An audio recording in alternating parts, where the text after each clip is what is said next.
आगे बढ़ेंगे। वादी कश्मीर में रूसी सफेदों के दरख्तों से निकलने वाली रुई के गाले लोगों के लिए मुसीबत बन गए हैं। रूसी साख्त सफेदों से उतरने वाली रुई ने लोगों के नाक में दम करके रखा है। रुई के गालों से लोग सांस और एलर्जी का शिकार हो रहे हैं। आज के इस खुशगवार मौसम में भी लोग मुंह और नाक ढककर चलने पर मजबूर हैं, क्योंकि सफेदों से गिरने वाली रुई निज़ाम तनफ्फुस की बीमारियों की बड़ी वजह बन रही है। अदालती अहकामात के बाद अगरचे हुकूमती सतह पर कई बार रूसी सफेदों को काटने और नए रूसी सफेदे लगाने पर पाबंदी लगाने के दावे किए गए, ताहम जमीनी सूरत हाल बिल्कुल अलग है। काटन निकल रहा है पॉपुलर ट्री से, इससे बच्चों की बीमारी हो सकती है और लिहाजा छोटे बच्चों की बीमारी हो सकती है। इससे पहले कोविड चल रहा था, उससे भी बीमारी हो सकती थी।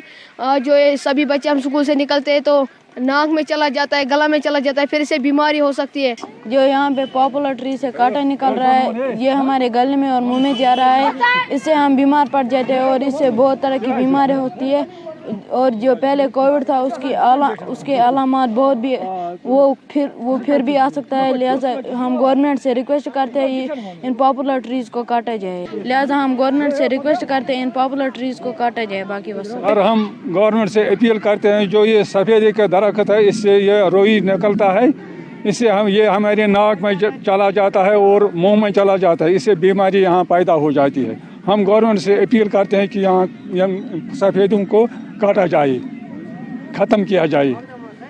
जहाँ जहाँ पे ये ट्रीज़ जो हमें दिखते हैं जो ओल्ड हो गए हैं और जिनको काटना ज़रूरी है वो हम कर रहे हैं। पूरे हाईवे पे आप देखेंगे कि काफ़ी ट्री कटिंग जो है इस पे चल रही है।